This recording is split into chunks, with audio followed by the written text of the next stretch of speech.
Goals versus systems. Your best bet, he explained, was always be looking for the better deal. The better deal has its own schedule. I believe the way he explained it is that your job is not your job. Your job is to find a better job. This was my first exposure to the idea that one should have the system instead of a goal. The system was to continually look for better options. The second thing I learned on the flight, or confirmed really, is that appearances matters. By the end of the play, the CEO had handed me his card and almost guaranteed me a job at his company if I wanted it. Had I borrowed the fly wearing the red jeans, the red belt t-shirt, and a worn out sneakers, things would have gone differently. Throughout my career, I've had my antenna up, looking for examples of the people who use the system as opposed to goals. In most cases, as far as I can tell, the people who use the systems do better. The systems-driven people have found a way to look at the unfamiliar in new and more useful ways. To put it bluntly, goals are for losers. That's literally true most of the time. In other words, goal-oriented people exist in a state of nearly continuous failure that they hope will be temporary. That feeling wears on you. In time, it becomes unhappy and uncomfortable. It may even drive you out of the game. If you achieve your goal, you celebrate and feel terrific.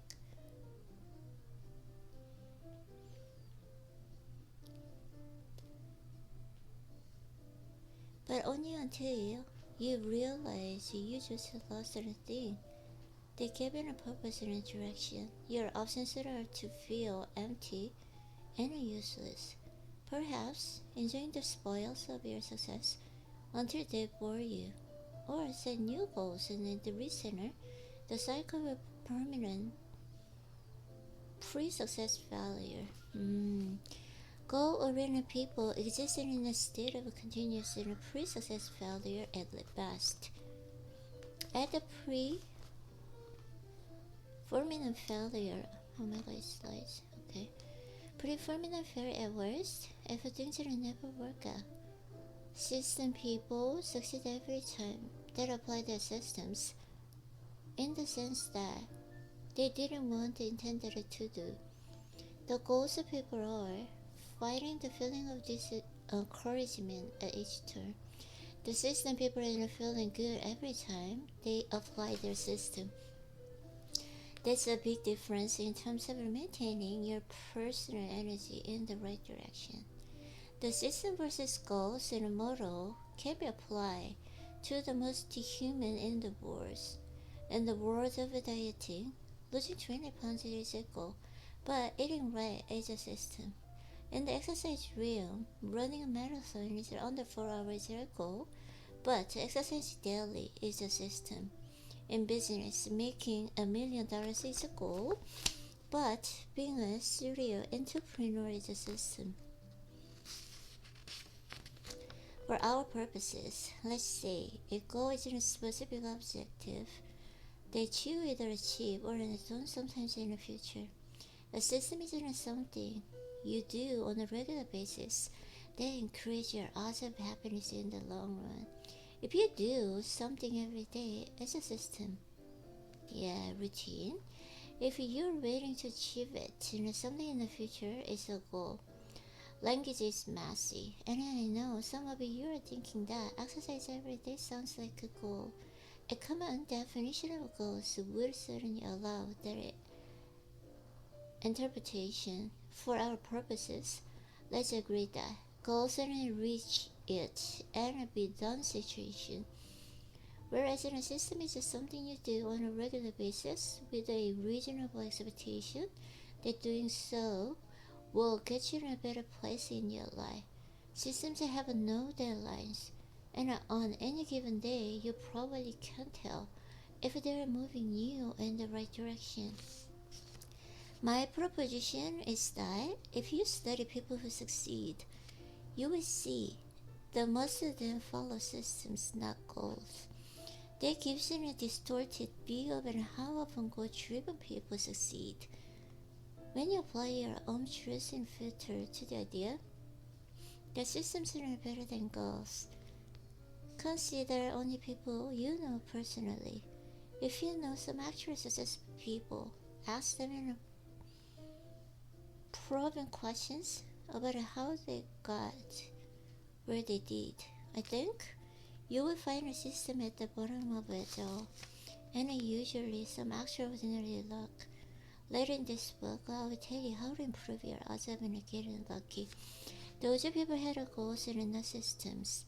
I don't consider daily practices and a personal coaching system because everyone knows in advance that odds of any specific individual winning a medal through those activities are minuscule. The minimum requirement of the system is that a reasonable person expects it to work more often than not. Buying lottery tickets is not a system, no matter how regularly you do it. Warren Buffett's system for investing involves in buying undervalued companies and holding them forever, or at least running something major changes. The system, which I have grossly oversimplified, has been a winner for decades. Compare that with individual investors who buy a stock because they expect it will go to 20% in the coming year. That's a goal, not a system. And not surprisingly, individual investors generally experience worse returns than the market average. Observers don't call him lucky. What I see is a man who accurately identified his skill set and chose a system that vastly increased his odds of getting lucky. In fact, his system is so solid that it could withstand quite a bit of bad luck without buckling. How much impression does this fellow having for his children feel? Answer: 0. What he has in a spectacular system, and that beats an impression every time. My system. The dream fascinated me. They were so simple and yet so perfect in an indescribable way.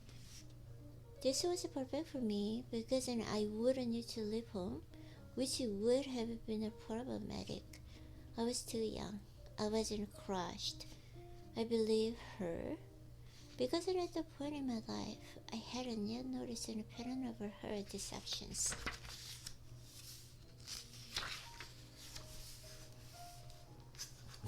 As I learned more about the legal profession, I realized it wasn't a good fit for my personality. I'm not a sort of the person who feels uncomfortable winning when it means that the other side loses something of the equal or greater value.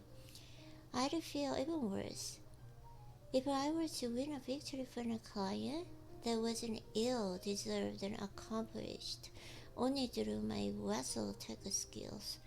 I was the kind of person who needed a job that made other people happy, ideally with a side benefit of the making me rich and famous too. And for that, I needed a system. I decided that my talents would be best and suited for my creating and running some sort of the company. To acquire the necessary skills, I would complete my economics degree and get an entry level at a big bank. I would take as many company-paid training classes as I could, and I learned all there was to know about the business from a banking perspectives. I also hope to complete my MBA at night on a company's time. I was agnostic about what specific sort of business I would someday run. All I knew for sure is that I needed to be ready when the time was right. The idea was to create something that had value, and this next part is the key. I wanted the product to be something that wasn't easy to reproduce in unlimited quantities. I didn't want to sell my time, at least not directly, because the model has an upward limit that handles extraordinarily expensive items. Whatever your plan, focus isn't always important. My system of creating something the public wants and reproducing it at large quantities and nearly guaranteed a string of failures.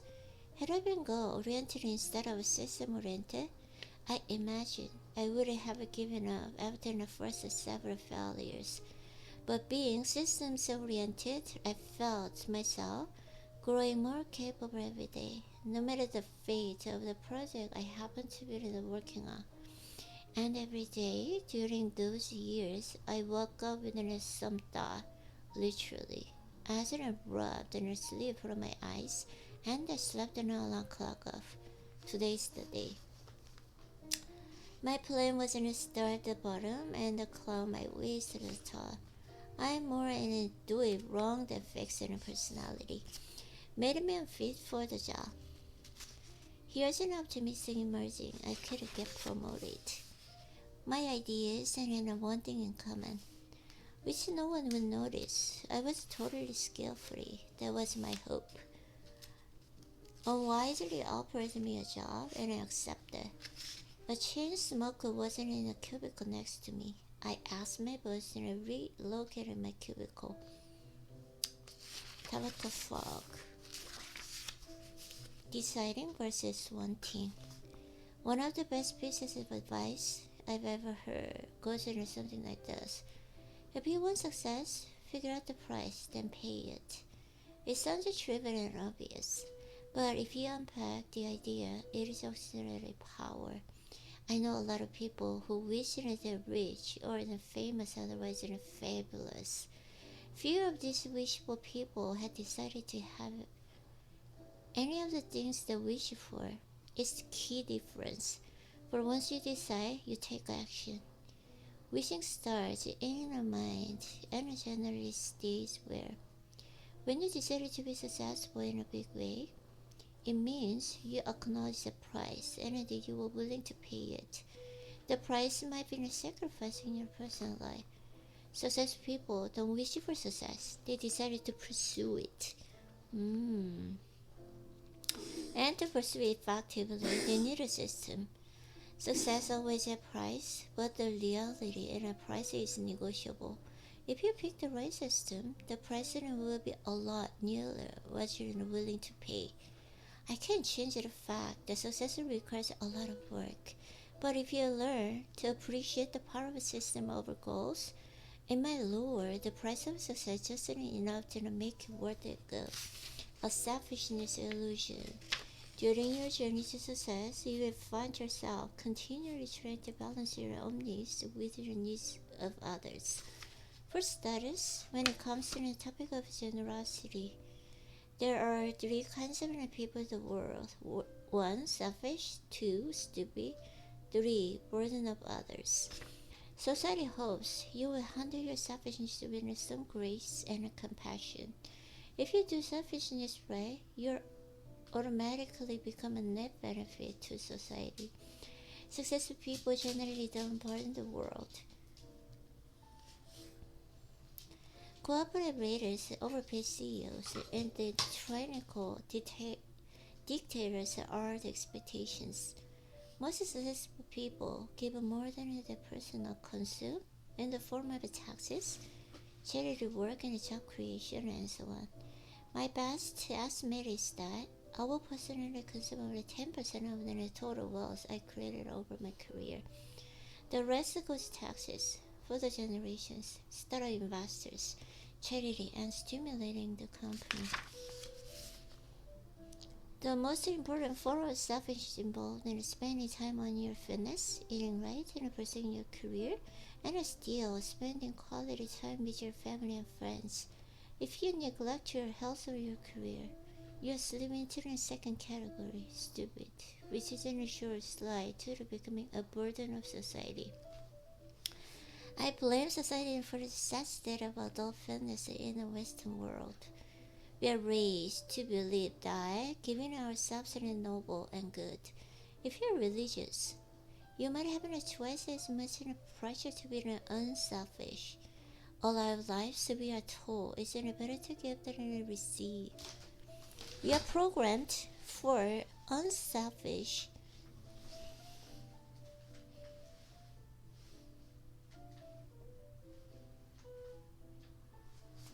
Okay.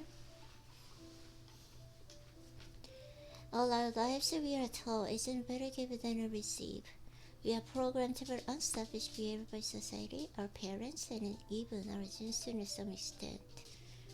The problem is that our obsession with generosity causes people to think in the short term. We skip exercise and spend extra hour helping at home. We buy fast food to save time, helping a coworker with a problem. At every turn, we cheat our own future and appear generous today.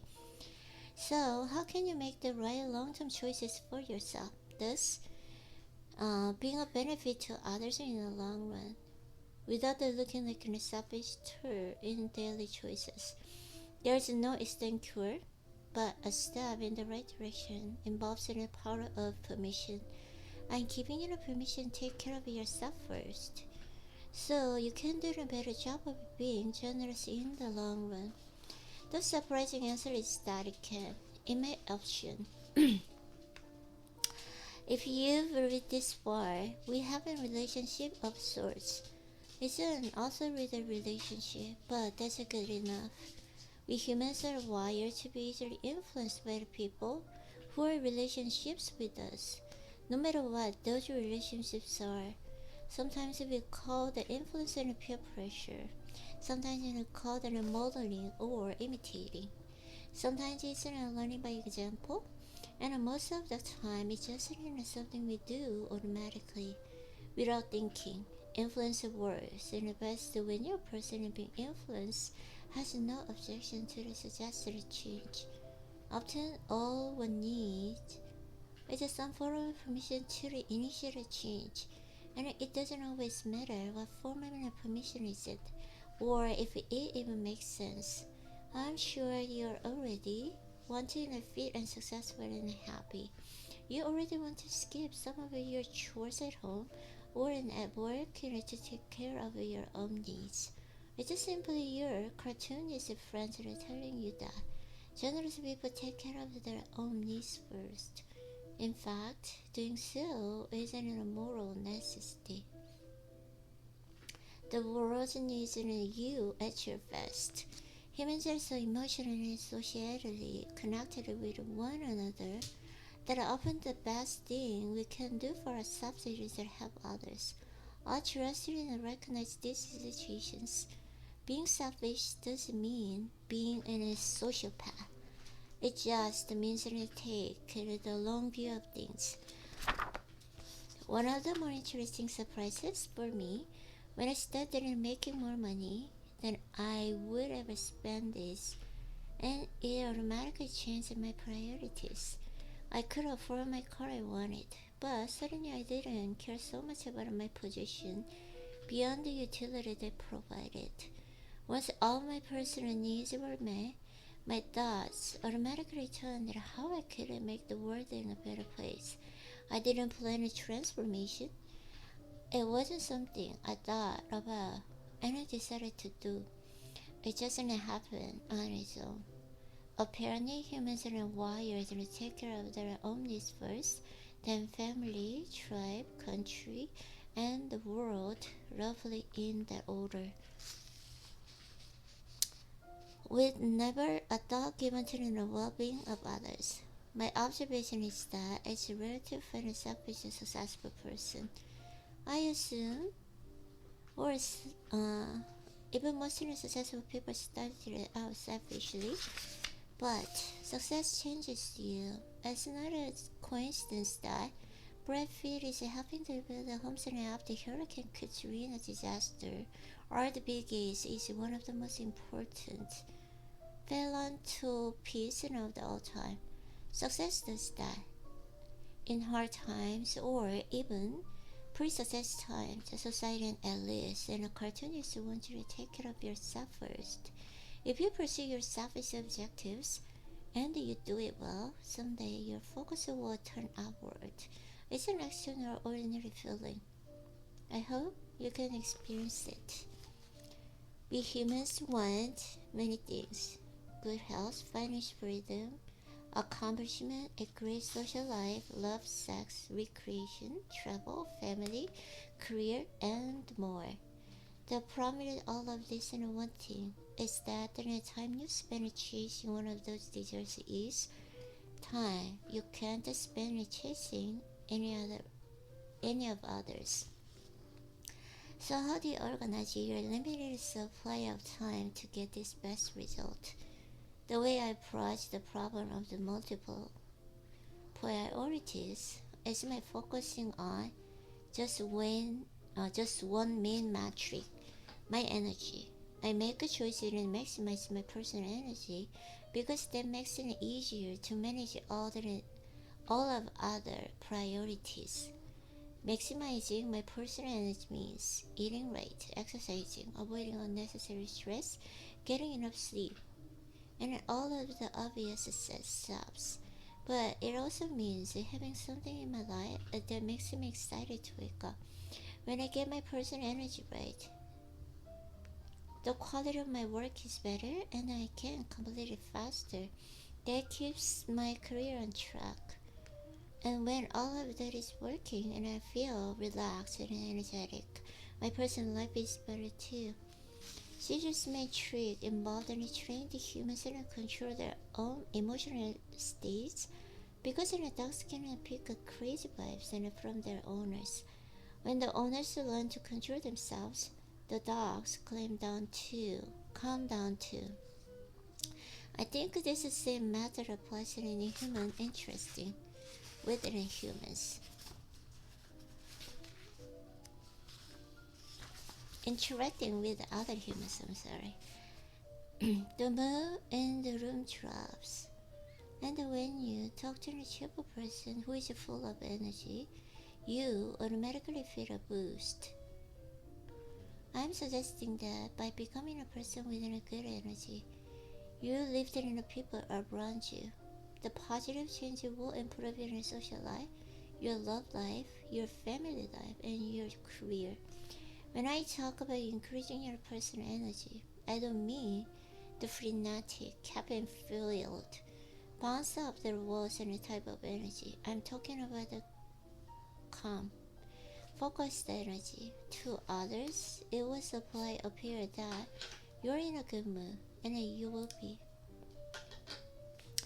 Before I became a cartoonist, I worked in a number of awful corporate jobs, but I still enjoy going to the work, and partly because I exercise most in the evenings and I usually woke up feeling good, and partly because I always had one or two side projects going on that had the potential to set me free. The main reason I vlog is because it energized me. I could rationalize my blogging by telling you it increased in traffic on Deliver.com by 1% of that. It keeps my mind sharp, or I think world is in a better place when there is more ideas in it. But the main truth is that blogging charges me up. It gets me going. I don't need another reason. This book is another example of something that gets my energy up. I'd like to think that someone might read this in a collection of ideas and find a new thoughts that help. That possibility is tremendously motivating for me. So while writing takes me away from my friends, my family, and far away, makes me a better person when I'm with them. I'm happier, more satisfied with my life. The energy metric helps me make choices easier. Energy is a simple word that captures the mind-blowing area of the complicated happenings. For our purposes, I'll define your personal energy as anything that gives it a positive lift. either mentally or physically, like art. You know, you know it when you see it. Example will help. For me, shopping is an energy killer. The moment I walk into the beauty store, I feel the energy drain from my body. The exhaustion just doesn't in a mental thing, but within minutes, I feel as if my body hadn't been through a marathon. Shopping is just simply exhausting for me. Your situation might be different. For some people, shopping is a high. It boosts energy. So, using my example, a person like me should secretly minimize shopping, and I do. While a person who gets a buzz from me should be indulged. So, as long as it doesn't take me too much away from the priorities in my life. Managing your personal energy is like managing budgets in your company. Similarly, when you manage your personal energy, it's not enough to maximize it in the short run or in one defined area. Ideally, you want to manage your personal energy for the long term and the big picture. Having one morning cocktail at midnight might be an energy booster at the time, but you pay for it in double the next day. At this point in the book, allow me to pause and acknowledging your entirely appropriate skepticism about my notion that organizing your life around a concept of personal energy is useful. I applaud your healthy skepticism, but I will ask you to hold off on judging the unusefulness of personal energy as an organizing principle. The honest answer to all of those concerns is that they're entirely valid. My proposition is that organizing your life to optimize your personal energy will add up to something incredible that is more good than bad. Matching the mental state to activity. One of the most important tricks for maximizing your productivity involves matching your mental state to the task.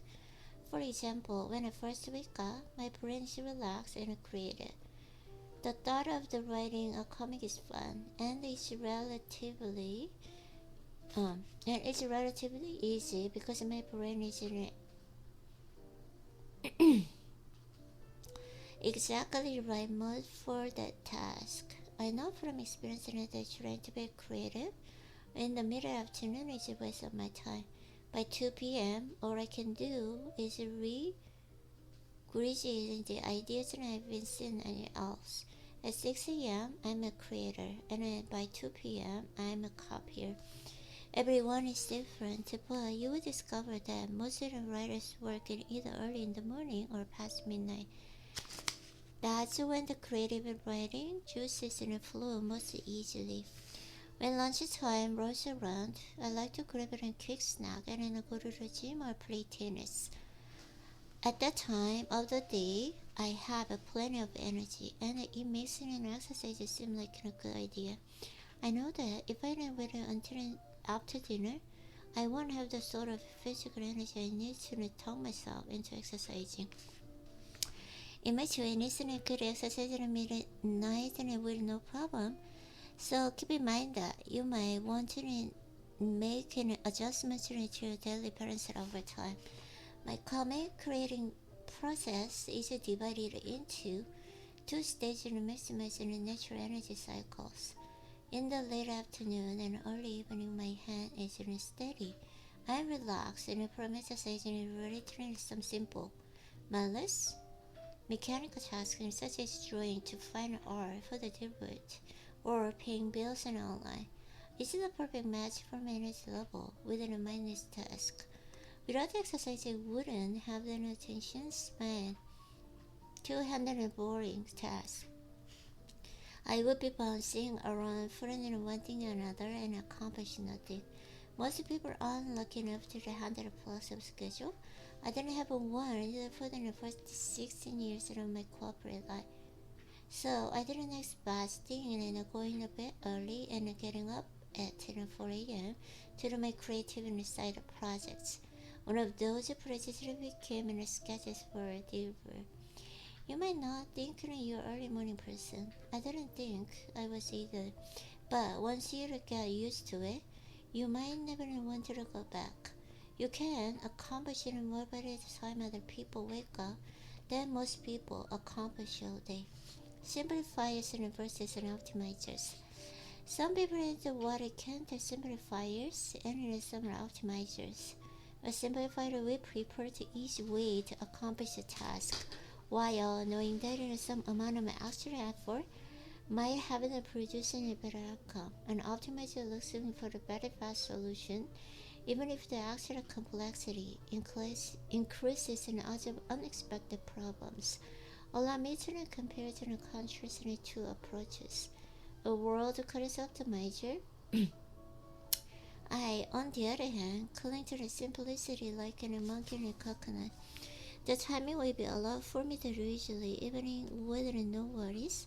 I, the simplifier, made these plans.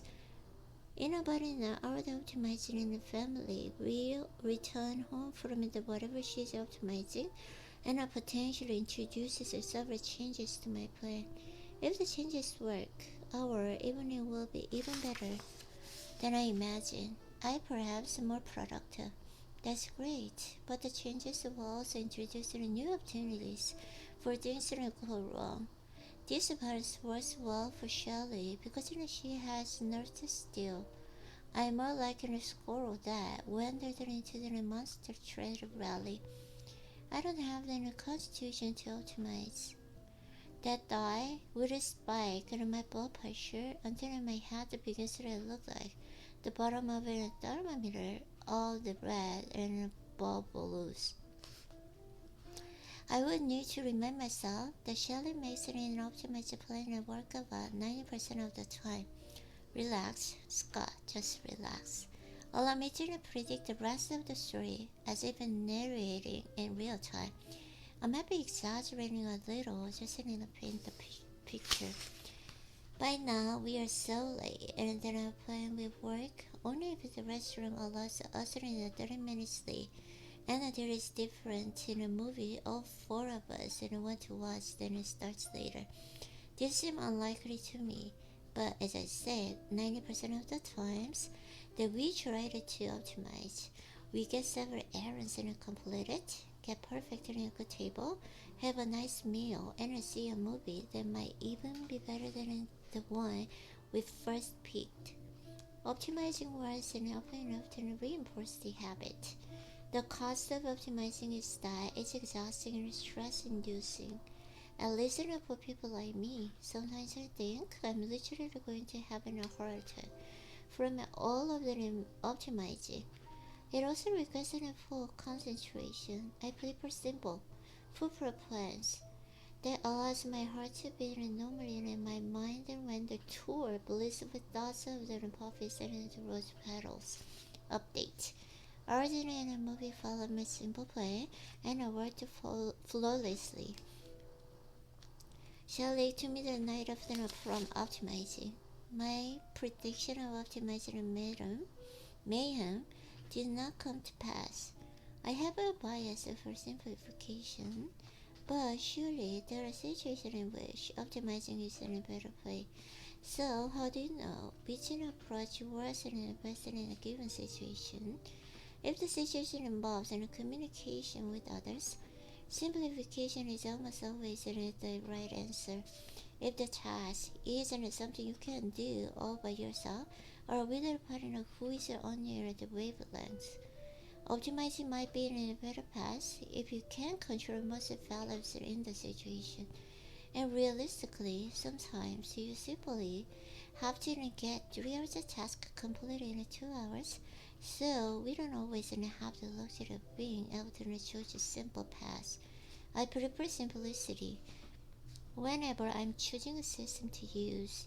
People can follow simple systems better than complicated ones.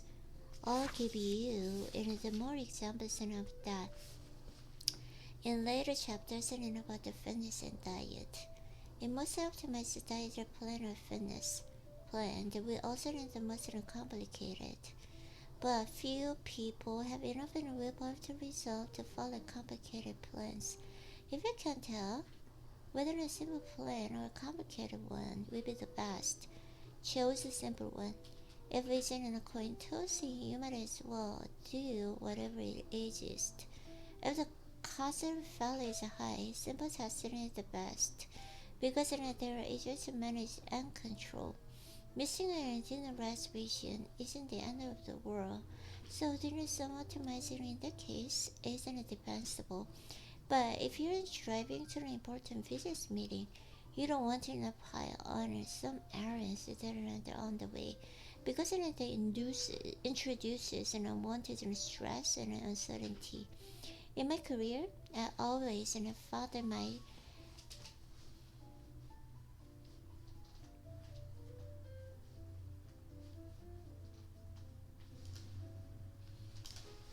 on my neck and for simplicities of the sort of there is superpower.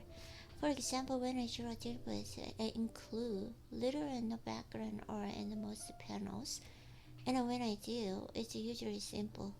That's a gigantic time saver. I assume that other cartoonists will retire early at least in part because they're optimizers, and that level of energy can be hard to sustain in the long run. Dilbert was designed it from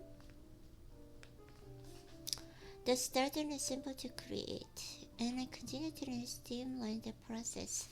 That simplicity has paid off in a big time because it frees me to vlog, write books, and do interesting side projects and I still enjoy life. Optimizing is often the strategy of people who have specific goals and in the field and need to know everything and their power to achieve them. Simplifying is generally the strategy of people who view the world in the terms of systems. The best systems are simple for a good reason. Complicated systems have more opportunities for failure. Human nature is such that we are good at following the simple system and not so good at following complicated systems. Simple systems are probably the best way to achieve success. Once you have success, optimizing begins to have more value. Successful people and successful businesses have the luxury of being able to optimize a tool perfection over time. Startups are often do better than slapping it together something that isn't 80% good and seeing how the public responds. There is a time to improve things later if the market cares about the product. Another big advantage of simplification is that it frees up time, and time is one of the best valuable resources in the world. If you're given an infinite time, it can move in a mountain all by itself. In my case, I can run the equivalent of the three separate careers: cartoonist, author, entrepreneur, and I spend 40 hours a week. They would normally accommodate one job. Simplification frees my energy, making everything else you do just a little bit easier. That's a huge deal. You don't want your job interview to go poorly because you're on the way to an interview and completely for complicated errands that turn you into a ball of success and stress. When you're trying to decide between optimizing and simplifying, think of your entire day, not the handful of tasks in a quadrant. In other words, maximizing your personal energy, not the number of tasks.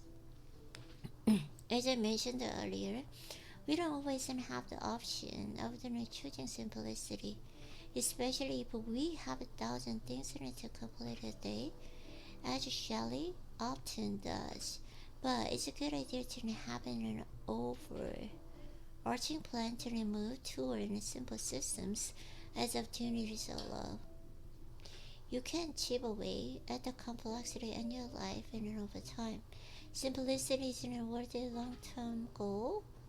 That's how you will free your personality so you can concentrate it where you need it. Your brain takes in some of its clues from what your body is doing.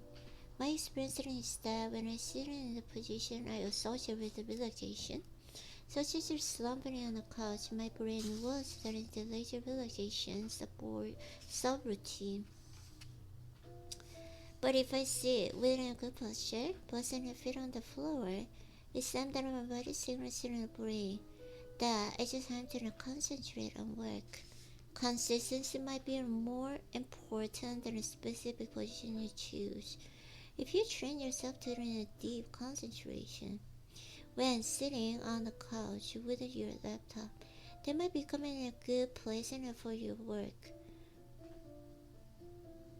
for you to work. Just don't make a mistake of using the same sitting position for work and that you use it for relaxation.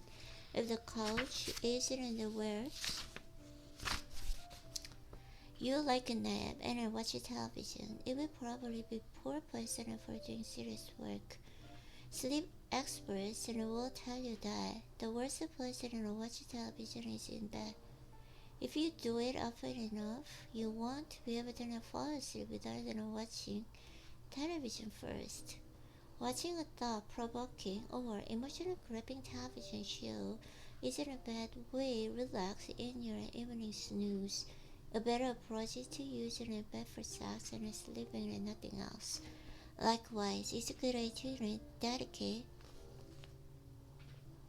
certain sitting positions in certain workspaces to work and in other spaces to relaxation or play. That makes it in a physical environment and sort of the user interface for your brain, and it becomes a way to manipulate your energy levels and concentration. To change how you feel and how you think, you can simply change where you're sitting. This is the sort of idea you are likely to dismiss as unimportant unless you try it yourself for an extended time. In my experience, the way I see it makes a huge difference to my priority. Tidiness in personal preferences, but it also has an impact on your energy.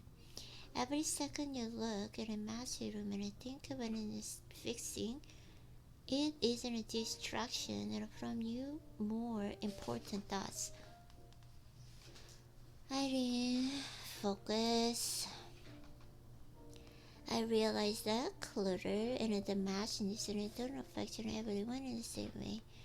Some people need to have things just right, and others don't seem to mind living in chaos.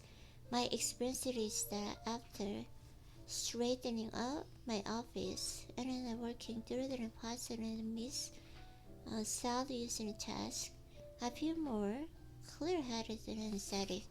I don't assume my experience is universal, but the causal effect in my case isn't so strong that I do recommend you experiment with it. All you need to do is pay attention in how you feel after you have tidied up your workspace and compare with how you felt when it was a mess. Cleaning and organizing your space is boring work, and you might never see it as a priority. One trick I've learned is that automatically generate enthusiasm about tidying up. If I know someone is just stopping by, that's why it's a good idea to invite people over on a regular basis. It will inspire you to keep your space straightened up, and that might in turn cause your mind to have a bit of energy. One of the biggest obstacles to success and the real energy killer is a fear that you don't know how to do stuff that your ideal career plans will require. When you don't know anything about a particular topic, it's easy to assume it will be too hard to learn it quickly.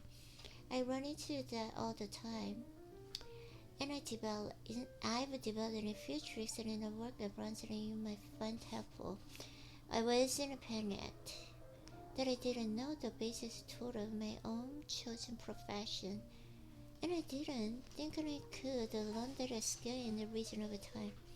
I wondered if a skill wasn't taught in some sort of art school. I decided to compass marinate my lack of knowledge in the comic coloring arts. She said the printed is that all I need to do was indicate which colors I wanted to wear, End of story. And so it has been within about 90% of the topics that have intimated to me throughout my career. When you start asking the questions, you often discover that there's a simple solution, a website, and they handle it, or a professional who takes care of it and for a reasonable fee. Keep in mind that every time you wonder how to do something, a few hundred million people have probably wondered the same thing, and that usually means that the information has already been packaged and simplified, and in some cases solved. But it's usually free for asking. I'm a big fan of a flash research, the type you do in less than a minute and using Google. You might think a topic isn't too complicated to master for your use, but you might learn otherwise in less than a minute if you just bother to check. I do the process several times per week. I wonder how complicated something is, then I checked it out. I'm routinely surprised that someone else had the same question and they left a simple, breadcrumb trail for me to follow. My business mistakes, of which there have been plenty, were rarely caused by being able to find the information that I knew I needed. Most of my problems are not caused by own bad decisions, lack of skill, and bad luck. I can't think of a single instance in which I was stopped because there was information I needed and I couldn't find it.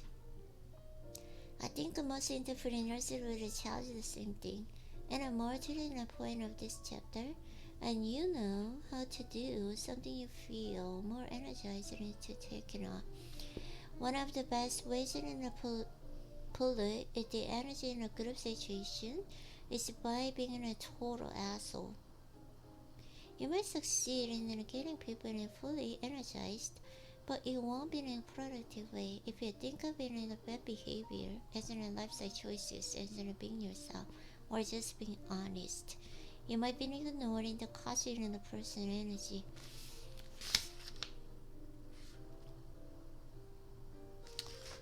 I've noticed that in the alarming number of people adopting an asshole lifestyle and decided to work well enough to stay that path.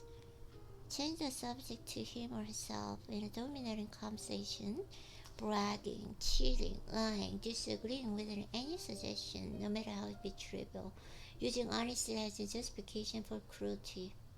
We're holding a simple films out of some red sense of social justice. Abandoning the rules and civil behavior such as saying hello or making eye contact. Priorities. It's useful. Okay, I assume you're not so people just because it feels good when you do it. In that sense, it's like an addiction. The long-term effects of being an asshole can be good for the person immersed in the lifestyle, but it must feel good in the short term. That's a bad trade-off. Your self-interest is best and served by being a reasonable person whenever you can muster it. It's easy to think of your priorities in terms of concentric circles, like in an archery target. In the center is your highest priority, you. If you ruin yourself, you won't able to work any other priorities. So taking care of your own health is job one. The next thing, and your second biggest priority is economies. Health and economies. That includes your job, your investments, and even your house. You might win and add a fat. Then I put economies in the head of your family, your friends, and the rest of the world. But there's a reason. If you don't get your personal finance engine working right, and you're placing a burden on everyone from your family to the country. Once you're both in a healthy and financially sound, it's a time for the third ring, family, friends, and lovers. Good health and sufficient money is necessary for peace and a level of happiness, But you need to be in the right within your family, friends, and romantic partners to truly enjoy life. The next rings in your local community, your country, and the world in that order. Don't bother trying to fix the world until you get an inner circles and you put it under control. The problem, of course, we might need a little more of priorities is that life is never that simple. You can tell your boss didn't do your assignment and will be late because you want to go for a long, healthy walk. All of your priorities overlap and a conflict. What you need is a simple rule for keeping your priorities on track while handling all of the inevitable exceptions. One simple way to keep your priorities straight isn't by judging how each of your options will influence your personal energy. It's not a foolproof gauge, but if you know a particular path will make you feel more stressed, unhealthy, and drained, it's probably the wrong choice. Right choices can be challenging, but they usually charge you up. When you're on the right path and it feels right, literally. For example, if your boss asks you to work on a weekend to finish something worthwhile and end challenging, you might be willing to give up a little of your personal life and health. Meaningful work it can be energizing. And if things didn't work out, perhaps you will promote it because you're in efforts. There's a trade-off that might charge you up in both in the short run and the long run.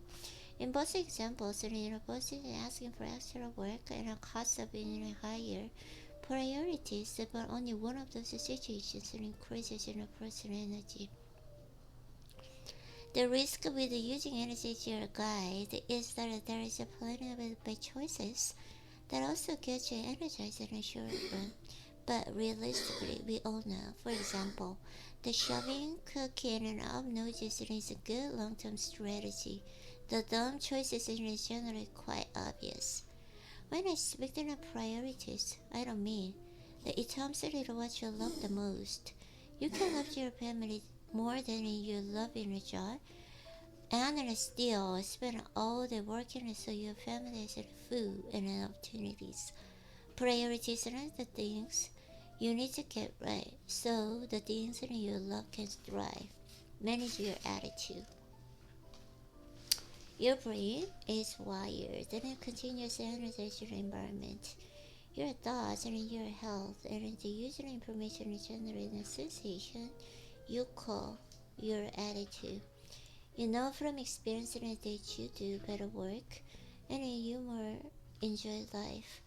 When your attitude is good, if you could control your attitude directly, as opposed to letting the environment dictate how you feel on any given day, it would be like a minor superpower.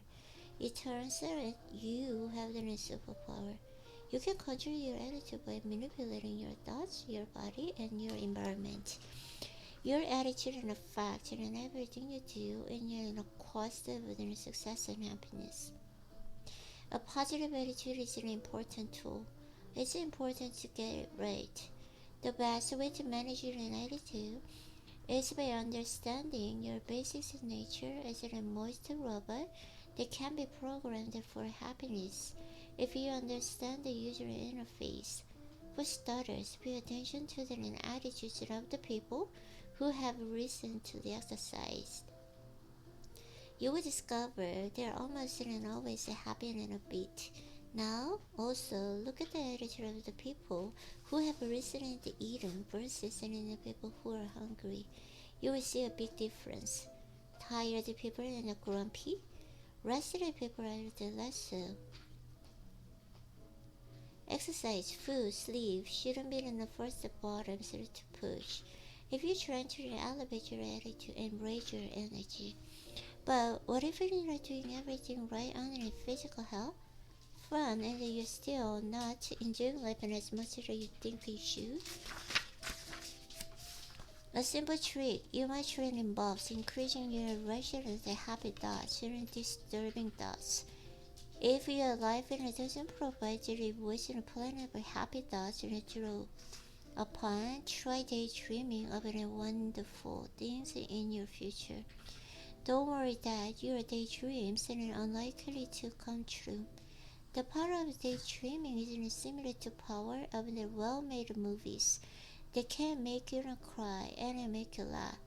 Your body and your mind will respond automatically to whatever images you spend the most time pondering. If you imagine winning a Nobel Prize and buying your own private island or playing in the NBA, don't worry about those things are unlikely. Putting yourself in the imagination field in a frame of mind will pep you up. Imagination is an inner feast in your attitude.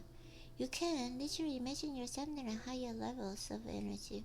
This is the same reasoning for why you should avoid exposing too much in yourself in a depressing type, and then why it's a good idea to avoid music, books, and movies and there are downers.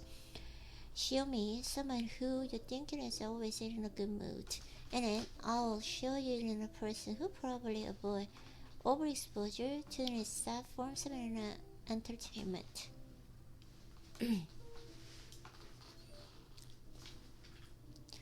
The easiest way to manage your attitude is to consume as if to feel good entertainment as you can.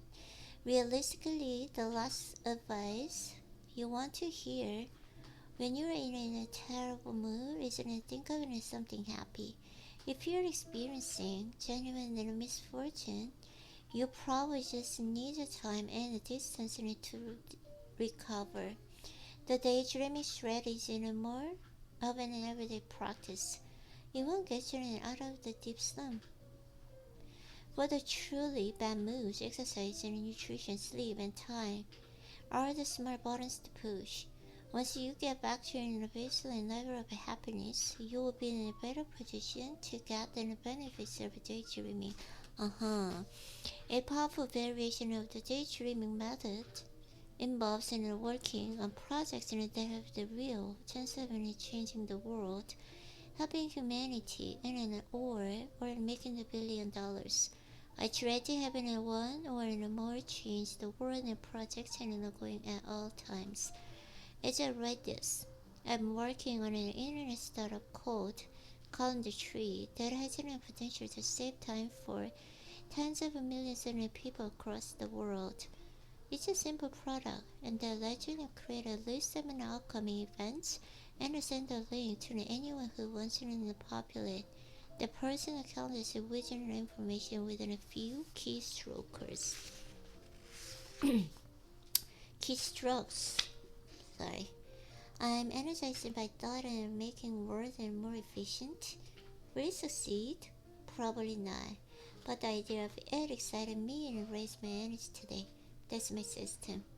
By the time you read this book, a lot will have been transpired with both of those startup efforts.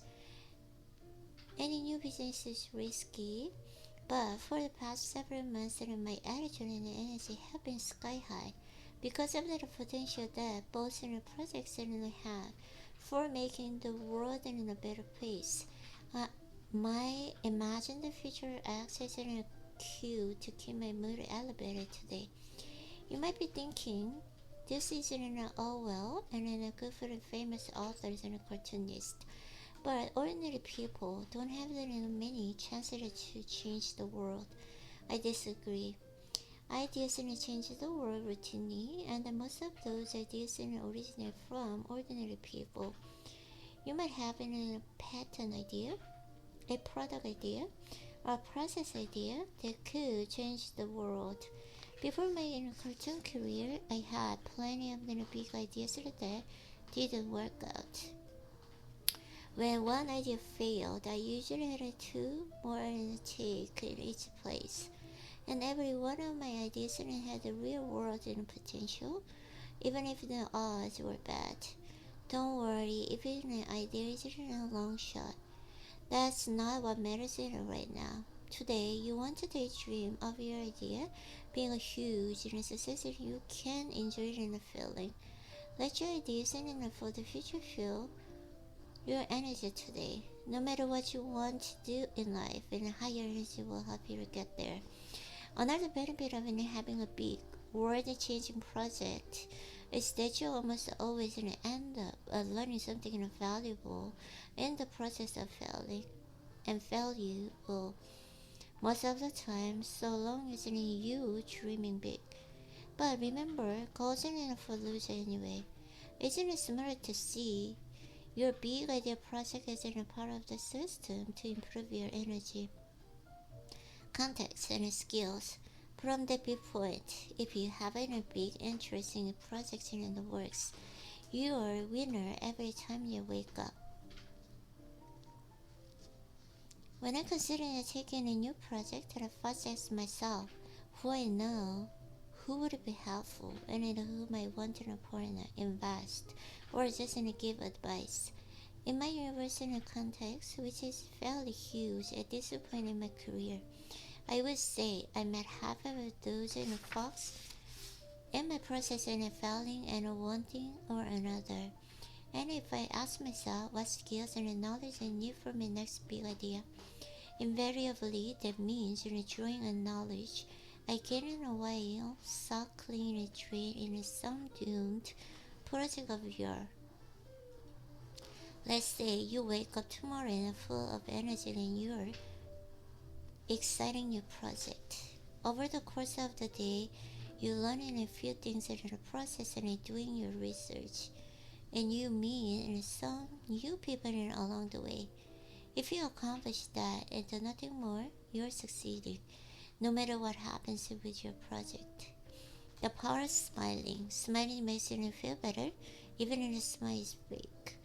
This is the clearest example of how your brain has an user interface.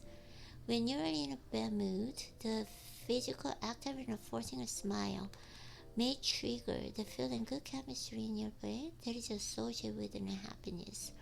The smiling maximum happy phenomenon is a part of the larger and the highly useful phenomenon of faking it until you make it. You will sit in a two-way positioning in a wide variety of human activities. Later, I'll tell you that putting exercise in a class will make you feel like working out. I've also discovered that acting confident makes you feel more confident.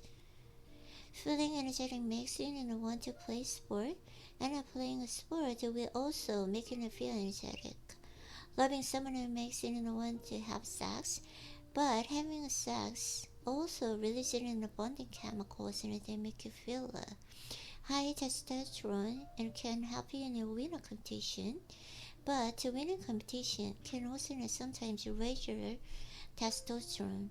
Being tired makes you want to lie down, but lying down when you're rested can put you in the mood for a nap. Feeling hungry can make you want to eat simple carbs, but eating simple carbs can make you feel hungry. Understanding this two-way position is highly useful for boosting your personal energy. To take advantage of it, I find it useful to imagine my mind as a conversation between two individuals. It feels that way because I think in sentences as if I'm talking to another entity that is also me. One of me tends to be rational and reasonable, while other me is a bit more emotional and instinctual. When the rational me wants to perk up in an emotional me, the part of that control my energy. The rational me has an active programmer and I push the right buttons. The next time you were in a gloomy mood and trying smiling at a stranger you pass on the street, you were surprised at how many people reflexively return the smile. And if you smile often enough, eventually the cue will boot up and the happiness in subroutine in your brain and the releasing of feel-good chemicals you desire. As a bonus, smiling makes you more attractive others. When you're more attractive and people respond to you with more respect and consideration, more smiles and sometimes even lust. That's exactly the sort of thing that can cheer you up.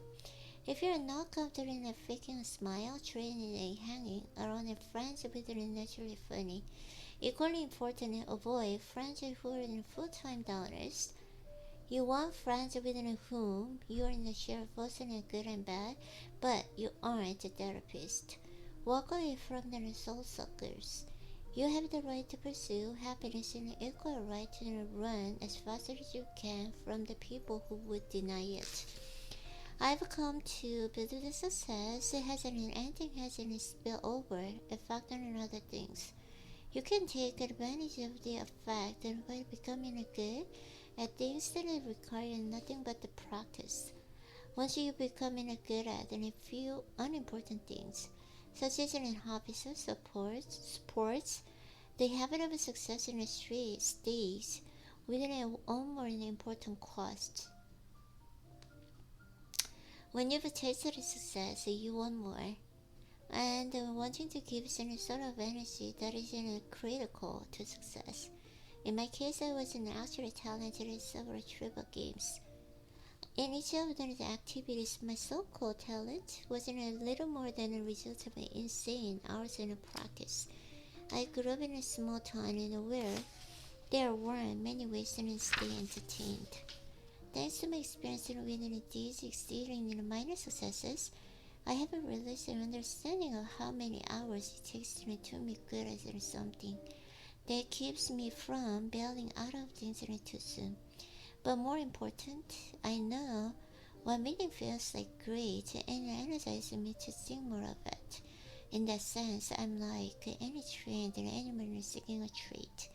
A great race of success in life is to become good at something, anything, and let I'm feeling propel you to new and better victories. Success can be happy for me.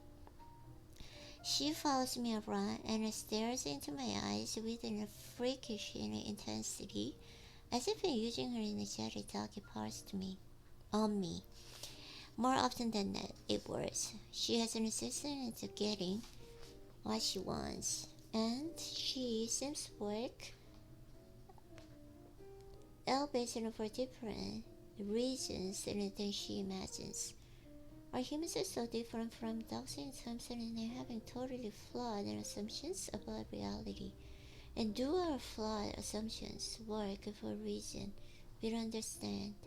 These superstitions probably help in some small way to bolster their confidence, which in return can influence their success. It's relevant that luck, socks, and are a real thing.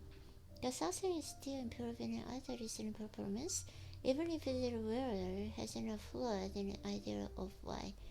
Our brains have a limited capacity to know the true nature of reality. Most times our misconceptions about reality are benign and sometimes even helpful. And arguably, that would be the case, since the movement only makes sense in relation to other objects. But how we think about reality is clearly subject to regular changes. We've all had an experience in meeting someone for the first time and having a wide and equable first impression, which in turn drives the way we act. Later, once you know more about a person, you start behaving differently. The actual reality don't change, but your point of view does. In my cases, it's in a point of view that influences your behavior, not the universe. And you can control your point of view even when you can change an underlying reality. The underlying reality doesn't change, but the way people think of it does, and that changes in how they act. The main point of our perceptions is that you shouldn't hesitate to modify your perceptions into whatever makes you happy, because you're probably wrong about the underlying nature of the reality anyway. We now know that every generation before us was wrong about a lot of it.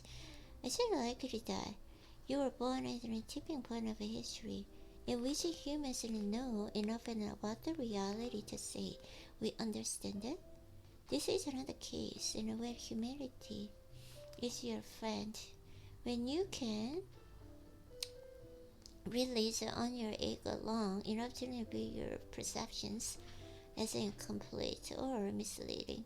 It gives you the freedom to imagine new and the potentially more useful ways of looking at the world. I believe she imagines that she can make me play fashion just by visualizing it.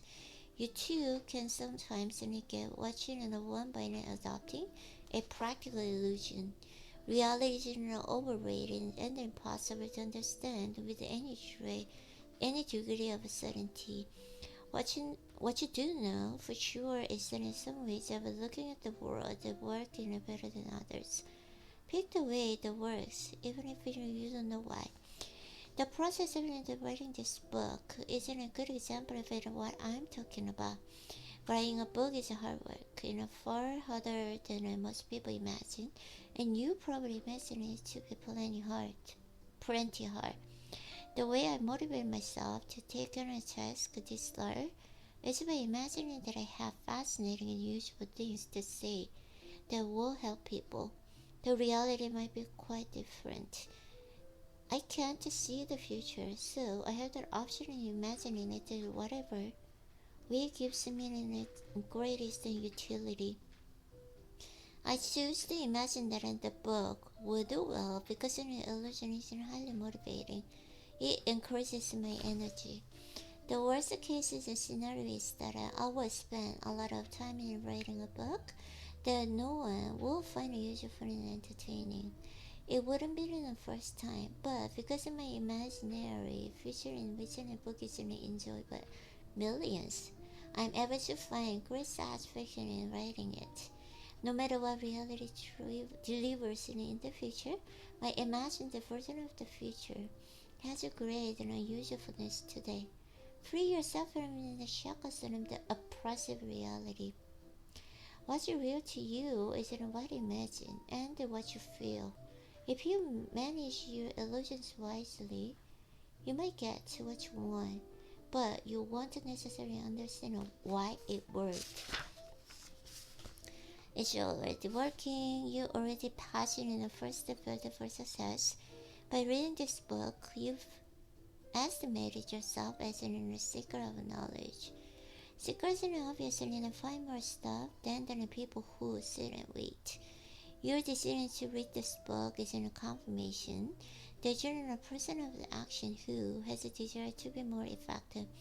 I'm reinforcing that in the thought to help unlock it to it. You also get some automatic benefits by reading this book and in sense of joining a new group.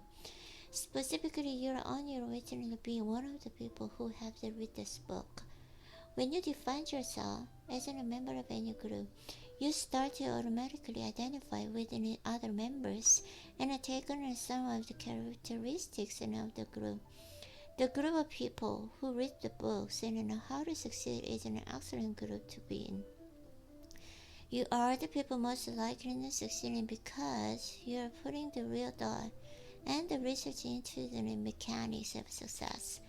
But I think you've seen examples in your life in which a person changes dramatically upon becoming a member of the group, getting promotion, or anything that redefined a person. The most striking example of this effect that happened to me. My cartooning skills improved dramatically within a week of it. United Media and an offering the syndicated delivered.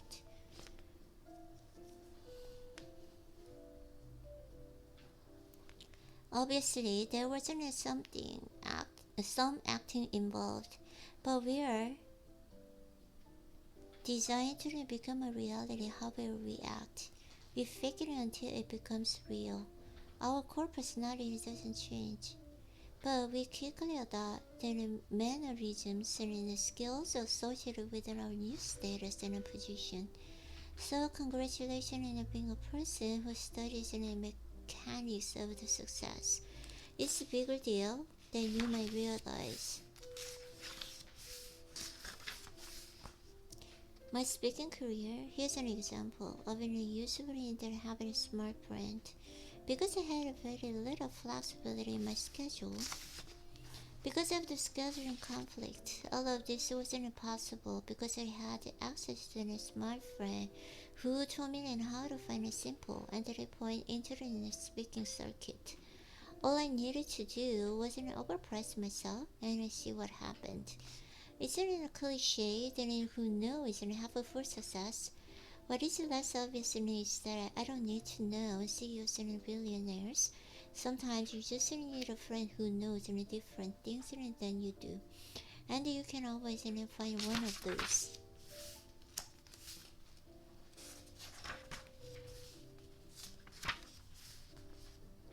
If you have a world-class talent for anything, you probably know it. I'm going to focus on ordinary talents and combinations of ordinary talents that add up to something extraordinary. In the case of ordinary talent, how you do know which of your various skills and can be combined to get something useful isn't a vital question because you want to put your focus in where it makes a real difference. There's a strong connection between what interests you and what you're good at. People are naturally drawn to the things that they feel comfortable doing, and the comfort is a maker for talent. Childhood and compulsions aren't guaranteed in future talent, but my unscientific observation is that people are born wired in certain preferences. Those preferences drive behavior, and that's what can make a person willing to practice a skill. A study that got a lot of attention in the past few years involved in the discovery that becoming an expert at just about anything requires 10,000 hours in disciplined practice. Another clue to talent involves an tolerance for risk. My otherwise risk averse lifestyle. People generally accept outsized risk only when they're expecting big payoffs. Drawing inappropriate comics made me happy. To me, it wasn't worth the risk. Childhood obsessions and tolerance for risk are the only rough guides to talents at best.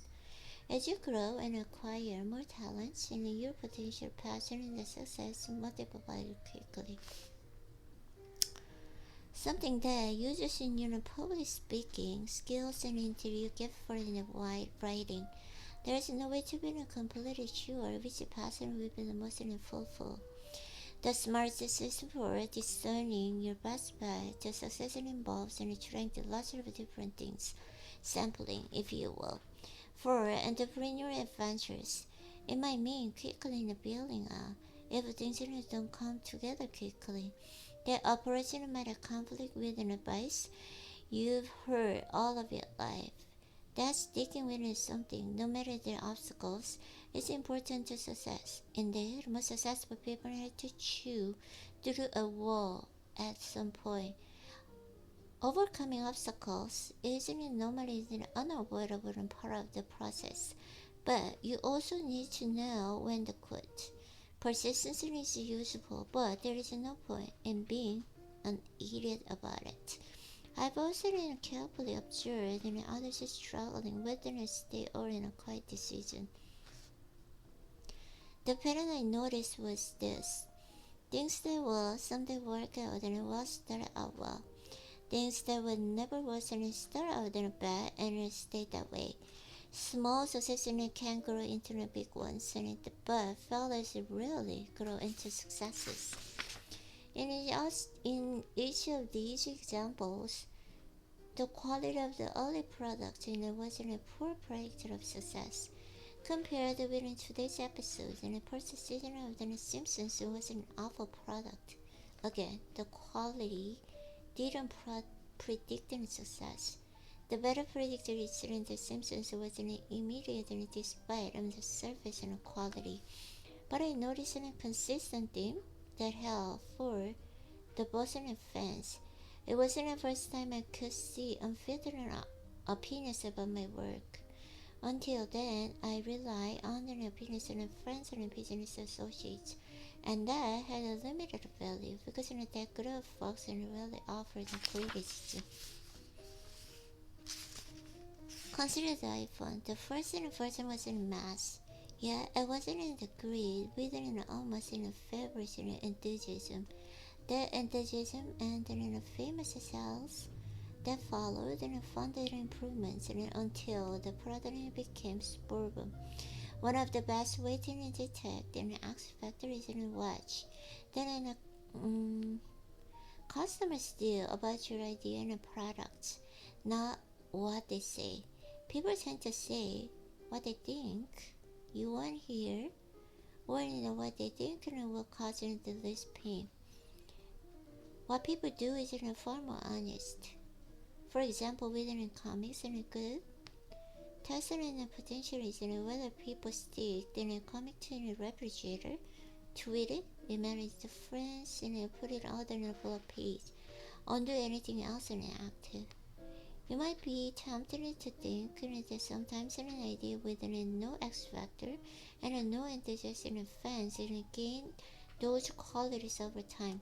I'm sure it's happened, but I can't think of an example in my life. It is generally true that if no one is excited about your art, product, idea in the beginning, they never will be. If the person in a commercial person of your work excited, no one to action. It's time to move on to something different. Don't be pulled by the opinions of friends and family. They're all liars. If your work inspires some excitement and some actions and the customers, get ready to chew during some walls that you might have something worth fighting for. There is no denying the importance of practice. The hard part isn't in figuring out what to practice. It matters in what you practice. My observation is that people are born with a natural impulse and practice things, and some people find a mindless repetition without an immediate reward to be a form of torture. Whichever camp you are in, it probably won't change. It's naive to expect that an average person embracing and is practicing in pursuit of long-term success. It makes more sense in crafting a life plan for yourself that embraces in your natural inclinations, assuming you're not cannibal. Most of the natural inclinations have some sort of an economic value if you channel them right. The first bit is deciding where to spend your time is an honest assessment of your ability to practice. If you're not a natural practicer, don't waste your time pursuing a strategy that requires it. You simply need to pick a life strategy that rewards the novelty, seeking more than the mindless repetition. Managing your odds of success. That's why it seems that I admitted schools don't have the required courses and systems and practice and successful people. Success is magic. It's generally product of picking a good system and following it until luck finds you. Unfortunately, schools barely have the resources to teach a basic course of luck. Students are on their own to figure out the best systems for success. The children of successful people probably learn by observation and parental coaching, but most people are not born to highly successful parents. The average kid spends almost no time around highly successful people, and certainly not during the workday. When those successful people are applying their methods, the young are intentionally insulated from the adult world of work. When I speak to young people on the topic of success, as I often do, I tell them there isn't a formula for it. You can manipulate your odds of success by how you choose and fill out the values in the formula. The formula, roughly speaking, is that an average skill you acquire in doubles in odds of success. Notice I didn't say anything about the level of proficiency you need to achieve to each skill. I didn't mention anything about the excellence in being world class. The idea is that you can raise your net market value by meeting good, not extraordinary, and more than in one scale. Good plus good is an accent. Success-wise, you're better off in being good at two complementary skills than being excellent at once. I'm ignoring the outlier and possibility that might be one of the best performers in the world at some skill or another. They can be obvious and be valuable too, but realistically, when I say each skill and acquire will double your odds of success, that's a huge simplification. Obviously, some skills are more valuable than others, but if you think of each skill in terms of doubling your chance of success, it will steer your actions more effectively. Likewise, I think it's important to think of each new skill you acquire as a doubling of your odds of success. In a literal sense, it's no more accurate than the imaginary $100 in a deleted or on your resume, but it still helps to guide your behavior and product in a direction. If I told you that taking a class in a website design during your evening might double your odds of a career success, the thought wouldn't increase in odds that you would act. But instead of that only offer your just big opinion about acquiring new skills, isn't it beneficial? You wouldn't feel particularly motivated. When you accept without necessarily believing that new skill doubles in your odds of success, you effectively hack trick in your brain to be more proactive in your pursuit of success. Looking at children familiar in new ways and can change your behavior even when the new point of the view and focusing on the imaginary. I'm a perfect example of the power of leveraging multiple medical skills. I'm a rich and famous cartoonist who doesn't draw well. At social gathering, I'm usually not the funniest person in the room. My writing skills are good and not great, but what I have the most artistic and cartoonist do not have years and corporate business and experience and plus MBA from the Berkeley High School of Business. My combined medical skills and worth far more than the sum of the parts. If you think extraordinary talent and the maniacal pursuit of the excellence is necessary for success, I say that's just one approach and probably the hardest. When it comes to skills, quantity often beats in quality. When I combined my measuring business skills with my art skills and my fairly ordinary writing talent, the mixture wasn't powerful. With each new skill, my odds of success increased substantially. But there's a skill, one more skill I acquired in my day job and a Pacific Bell, and it ended up mattering a lot. I knew about the internet before most people had even more than heard of it. Today, it's hard to imagine that it's ever seemed a huge risk of food delivered on the internet for free. There were concerns that piracy would go through the roof. It did. And the newspapers would see internet as a competition and then cancel. None did. In the days when more exposure wasn't a good thing, the piracy and how the farmer and her. My article for Forbidden Technology helped me in another big way too. I was forced in a syndicate. Cartoonists included my email address in every stray. Email wasn't still given over in the early 90s, and some of my business associates worried that a client newspapers would consider my email address in a form of advertisement. But my business training told me that I needed to open a direct channel to my customers and I modify my product based on their feedback. That's exactly what I did in making the workplace and focus straight. As readers requested, and a form of there it took off. Recapping my skill set that I have a poor art skill. My core business skills are in good, but not reading writing talent and the early knowledge of an internet. And I have in a good, but not great sense of humor.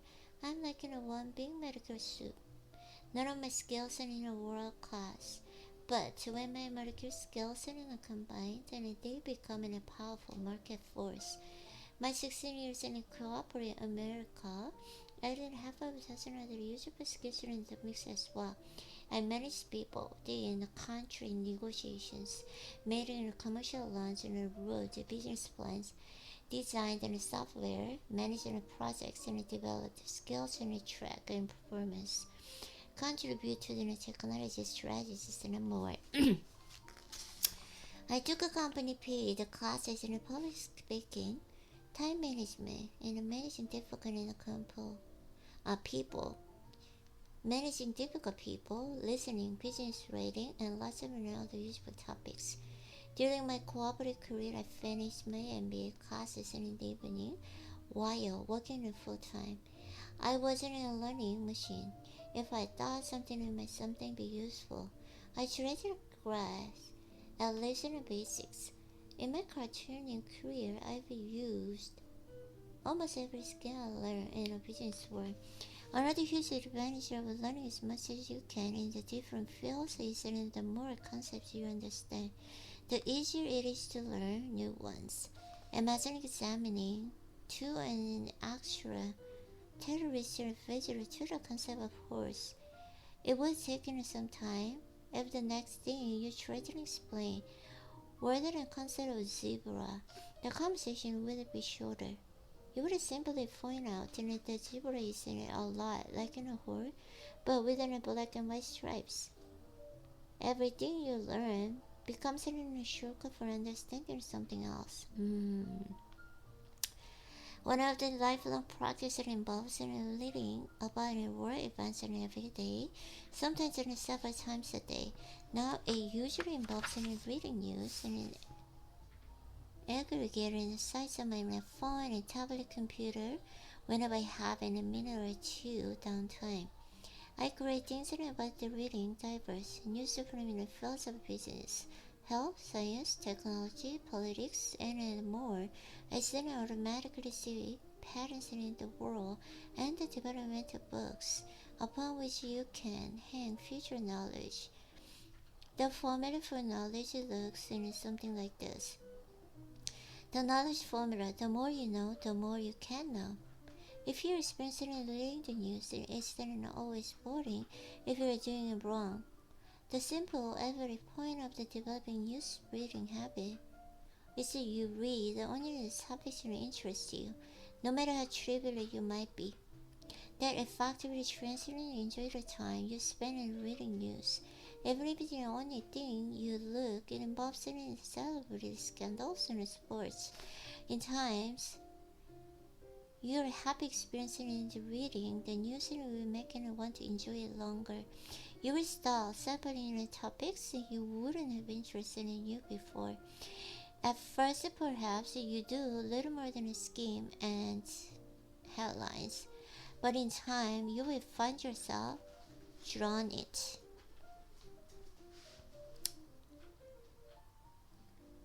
It will feel isn't natural, which is a sign of a good system. If I had suggested studying every morning and by reading and hard news in the Wall Street Journal, it would feel daunting for many people, and it's unlikely you would follow through. A smart approach is to think of the learning system in which you continue to expose yourself to new topics, primarily the ones you find interesting. My one caution about the reading the news and every day is that it can be a huge down if you pick the wrong topics. Personally, I try to avoid stories involving tragic events and I concentrate on the more hopeful topics in science, technology, and business. I don't ignore the bad news, but I don't dwell on it. The more time you spend exposing yourself to bad news, the more it will weigh on you and sap your energy. I prefer story about the breakthroughs in green technology, even knowing that 99% of those stories are poor bullshit. I don't read the news to find truths, instead it would be foolish and waste of my time. I read the news and the boredom exposure and new topics and the partners. They make my brain more efficient in general and to enjoy myself because learning interesting things increases my energy and it makes me feel optimism. Don't think of the news as information. Think of it as a source of energy. Massive success. I can directly control luck, but you can move from in a game with a low odds of success to the game with a better odds. That seems like an obvious strategy. You probably think you already do it. The hard part is in figuring out the odds of in any given game, and that's harder than it looks. As most adults know, that is exactly the wrong answer. Slot machines are engineered to make everyone, but in a casino, a loser in the long run. But kids don't know. I presume they confuse the benefit and persistence, which is drilled into them as kids, with an actual odds of succeeding. If you're reading this book, you're probably an adult or close to it, and you understand the odds of slot machines. If you play them, you probably think of it as a recreation of it, not investment. But are you equally clear about the odds of the root over in the other areas of your life? The feelings are so strong in me that the only reason it isn't classified as a mental illness is that it worsens more often than you would expect. So I wasn't getting psyched and on my losing record. And my strokes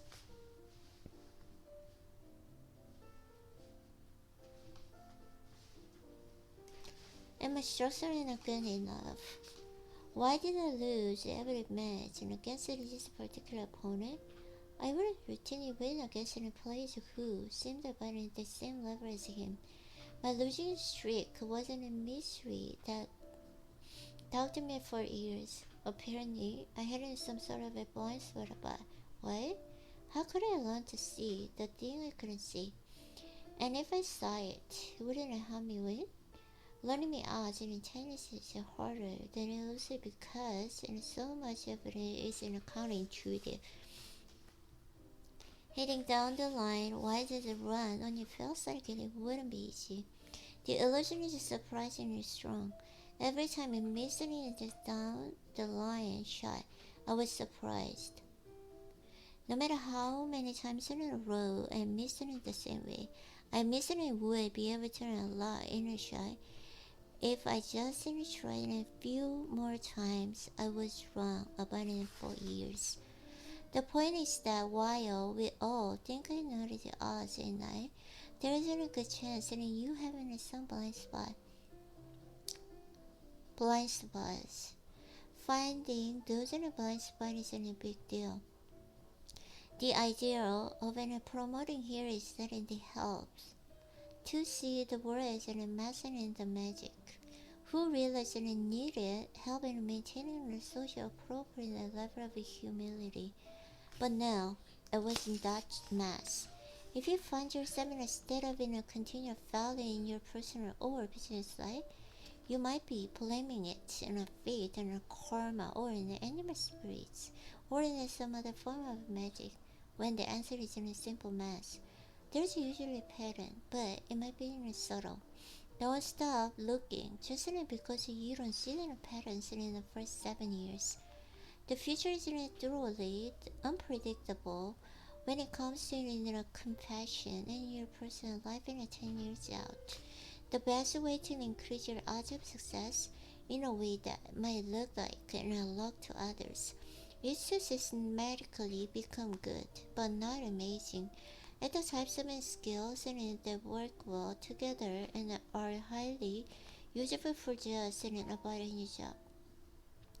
This is another example in which in viewing the world as mass and in adding skills together and in non-matching allows you to move more in the strategy with a law of success and something better.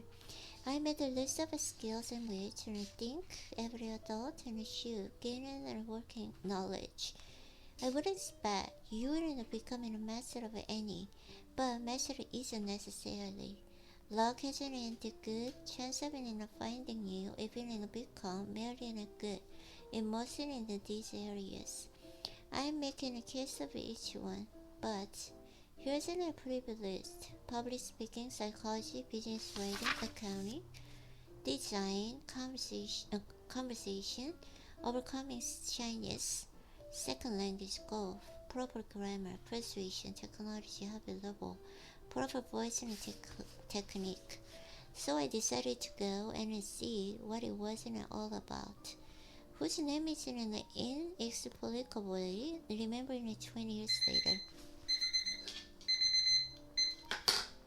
Tony Snow gave them the shortest and the most persuasive sales and pitch I have ever seen. I have a condensed in the folder here, but in essence it was this. Tony Snow wasn't done selling. My fellow employee bonded onto the stage as if he had just won the lottery. His energy and enthusiasm were infectious. He had no notes, and he prowled in the stage and on it. We, the audience, locked onto him like a tail, and let him wag us. He was funny, expressive, and engaging and spontaneous. It was the best speech by non-professional I ever seen. I could tell he loved every second out on stage, and yeah, he had a discipline to keep things brief. He wasn't enjoying himself, he projected. He wasn't clear and concise. He owned us. When it was done, Tony Snow thanked the audience and told us how we could get more information about the course. Tony Snow, magnificent ambassador. The focus wasn't in public speaking, but in 4 reasons that took a long time for me to understand. Dale Carnegie didn't classify it as a speaking course. It had a broad agenda. Rule 1 wasn't no one would ever criticize and correct it. Only positive reinforcement would be allowed from the instructor or from other students. I was immediately skeptical. How was I supposed to learn if I didn't know what I wasn't doing wrong? The next rule was that every person would speak to the rest of the class during each session, but we had to volunteer to go next. This rule was more important than you might think, because most of the people in the class were deadly afraid of public speaking. The instructor acknowledged that, and sometimes the class would need to sit quietly for long periods waiting for the next volunteer, and we did. For some reason, going first seemed extra bad, but though we all knew, and we would go eventually. The instructor stood in front of the project class and waited patiently, not judging, clearly having gone through this before. Eventually, someone volunteered, and then another. Our speaking assignment was something simple. I think we simply had to say something about ourselves, and for most people, including me, this was a relatively easy task. But for many of in this class, it was nearly impossible. One young lady who had been forced by her employer to take the class and was so frightened that she literally couldn't form words. In the cool, air-conditioned room, beads of sweat ran from her forehead down to her chin and dropped on the carpet. The audience watching it shared in pain as she battled her own demons and tried to form words. A few words came out just barely, and she returned to her seat defeated, humiliated, and broken. that an interesting thing happened. I rank it as one of the most fascinating things I had ever witnessed. The instructor went to the front and then looked at a broken student. The room was in a dead silence. I always remember his words. He said, "Wow, that was brave." My brain spun in my head when some students might have been thinking this woman had just crashed and burned in the most dramatically humiliating way. She had a clear thought. She, same thing, in 4 words. The instructor had completely reinterpreted the situation. Every one of us and knew the instructor was right. We had just witnessed an extraordinary act of personal bravery, the likes of which one rarely sees. There was a takeaway, period. I looked at her student's piece and she written the instructions and a command. She had been alone in her misery, fighting a loser fight. But somehow instructor understood what was happening inside of her, and he respected it. I swear I saw a light come out in her eyes. She looked up from the floor. She hadn't reprieved. She was still in the fight. The next week, she volunteered to speak again. See how powerful this volunteering thing is. She earned her choice. She didn't do well, but she got through it without perspiring and locking up, and the instructor praised her for her progress. Every time we spoke, we got compliments from instructor and sometimes other students. We got applause and it felt great. Today, when I see on a stage and 1,000 people waiting to hear me speak, a little recording gossiping in my head, that says today is a good day. I'm the happiest person in the room. The audience only gets to listen, but I get to speak, to feel, to be fully alive. I will observe their energy and I turn into something good. And when I'm done, there isn't a 1% chance that people say good thing about me. There are several things to learn from that story. The most important is the transformative power of the phrase versus the corrosive impact and criticism. I've had on a number of occasions since then that it has in a part of a phrase. I find it an amazing force, especially for adults. Children are accustomed to the continuous stream of criticism and praise, but others can go listen about a compliment while enduring criticism both at work and at home. Others strive for the kind word. When you understand the power of honest praise and as opposed to bullshitting, flattery, and sucking up, you realize that the withholding of borders and immoral. If you see something that impresses you, I in distant respect and humanity, insist in your voice in your phrase. Wow, this was brave. It's the best and clearest example I've ever seen in which looking at something in a different way changes everything. When the instructor switched her focus from the students in her first speaking performance to her bravery, everything changed. Positively is far more than mental preferences. It changes in your brain, literally, and it changes in the people around you.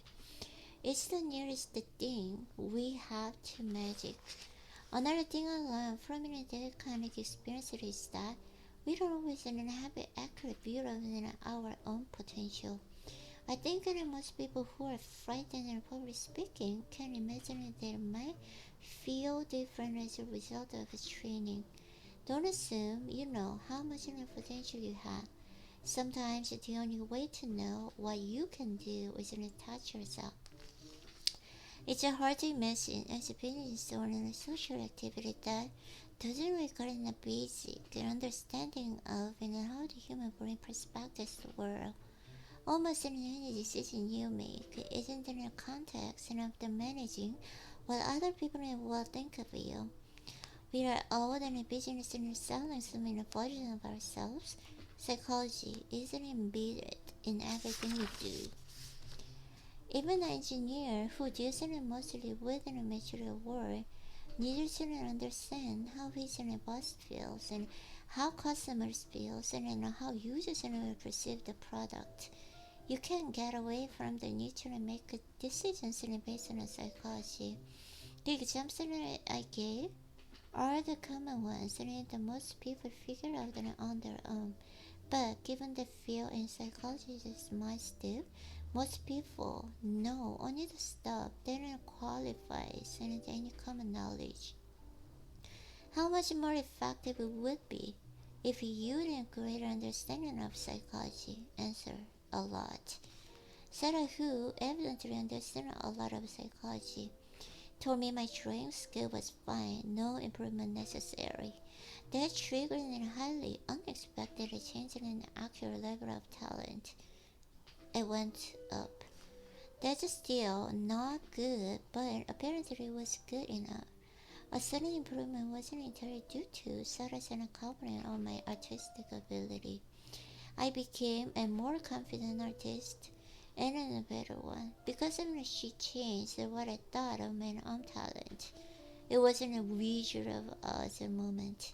When I took the list of a person's failures and successes, one of the things that stand out is in psychology. When I got the psychology right, and either by accident or by the cleverness, things worked out better. When I wasn't blind to the psychology, things went badly.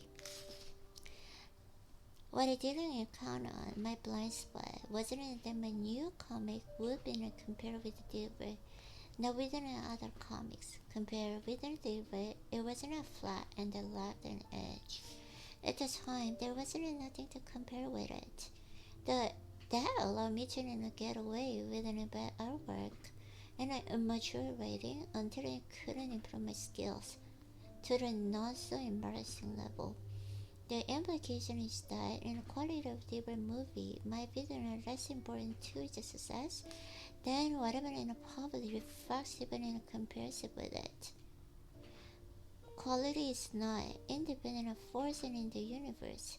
It depends on what you choose as your frame of reference. The upscale decor strategy seemed like a perfectly good idea until I observed a woman walking in a lunch. Look at an upscale decor. Look at their own casual clothes, and then proclaim to the hostess and they were underdressed. The self-obsessed and the underdressed customer would turn and leave. I saw the scenario repeat itself over and over. None of the women rejected themselves, and from restaurant looked undressing to me. The restaurant wasn't that upscale. It made it feel uncomfortable. It made people feel uncomfortable. To make it matters worse, the food quality wasn't up to the level people unexpected for place with the type of decor. They compared other food within the top restaurants in San Francisco, and I decided it was the beach and the special. We fail to predict and how customers will compare us. This book itself presents an especially changing in a comparison problem. If I add too much humor to this book, reversing and readers will compare it with other human books, and then it will come in sure because in many of the chapters don't lend themselves any jokes. If I leave out of the humor, the book will compare it with self-help books, which it would be misleading. It's in their own way, but I'd probably come up better in the sort of comparison. In other words, to increase your perceived enjoyment of the book, I might leave and out some humor in it that you would otherwise enjoy. When I talk about a comparison problem, I don't mean a simple comparison. If we in one thing within a competition, if the competition is simply better than you, your problem is in a more than customer perceptions. I'm talking about the comparisons that common sense and intelligence should irrelevant, and such as comparing Deborah to the TV show The Simpsons. There weren't any competitors in any real way.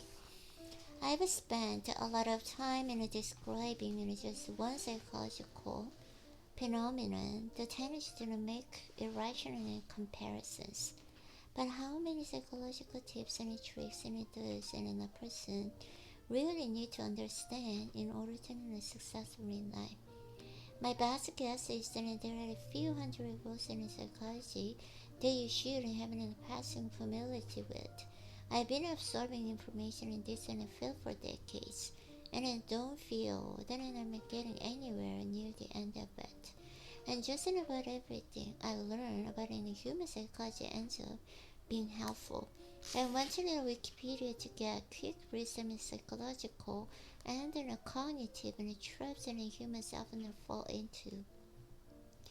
Psychology is an immense field and well beyond the scope of this book. My point is to impress and upon you how many useful nuggets of the information are actually in the disposal, and most of them are free. Every psychological trap on this list and it can be used to manipulate you. If there isn't something on this list and that you're not familiar with, then you're vulnerable to deception. In some cases, you're missing an opportunity to make a product in yourself and more attractive to others. It's a good idea to make psychology your lifelong study. Most of what you need to know as a regular citizen can be gleaned from the internet. Below is Wikipedia's list of cognitive biases. It looks like a lot to know, but you have an entire life and acquired the knowledge. Think of it as a system each, and you learn a bit every year. That will be easier than if you understand how important psychology is in everything you want to accomplish in life. On a scale of 1 to 10, the importance of understanding psychology in a solid term. Some of the things of the list are common sense, and you might know them as in other names. I include a comprehensive list just to give you a feel for how deep the field is, and I would go so far as to say that anything on the list and that you don't understand might cost you no money in the future. You've heard in all saying that knowledge is power, but knowledge of psychology is in a purest in a form of that power. No matter what you are doing or in how well you are doing it, you can benefit from a deeper understanding of how the mind interprets its world and using only the clues that somehow find a way to enter your brain through the holes in your skull. I thought it would be fascinating and maybe useful. I even considered making some money on science and hypnosis. I decided against it because I didn't want to be in the business of selling my time, but the skills and the insights gleaned from studying hypnosis have improved my performance and just about everything I've done since then, from business to the personal life. It wasn't a time well spent. In hypnosis, you don't spend a lot of time asking why one technique works and why another does not. Hypnosis is a large and trial and error process, and the users use your own experience plus that of the hypnotists who have gone before reducing the number of wrong moves. In that sense, hypnosis treats people as if there were machines that can be programmed. If you provide the right impulse, you get the office you want. Hypnosis is an inexact process because every brain has a different mix of chemistry. For example, if I ask you to relax and imagine a forest in the summer, most of you would find that a pleasing image. But people who are afraid and afraid and getting lost and might get agitated by the thought of the forest. A hypnotist learns to detect slight changes in the breathing, posture, movement, and in the skin tone to know if the image is presented and working as planned. Adjustments are made accordingly. In the simplest terms, in hypnosis, try to do more of whatever works and the less of what doesn't. My experience with hypnosis completely changed the way I view people and how interpreting the choices they make. I no longer see reason to drive behavior. I see simple cause and effect similar to the way machines operate. If you believe that people use reason for the important decisions in life, you will go through life feeling confused and frustrated, and others seem to having a bad reasoning power, reasoning skill. The realization is that reason isn't just one of the drivers of our decisions, and an often smallest one. Predictably, everything we learned about a car after an appointment seemed either good or good enough. We convinced ourselves that the price was reasonable. We convinced ourselves that the features were just what we wanted. And eventually we convinced ourselves that we had negotiated a good deal.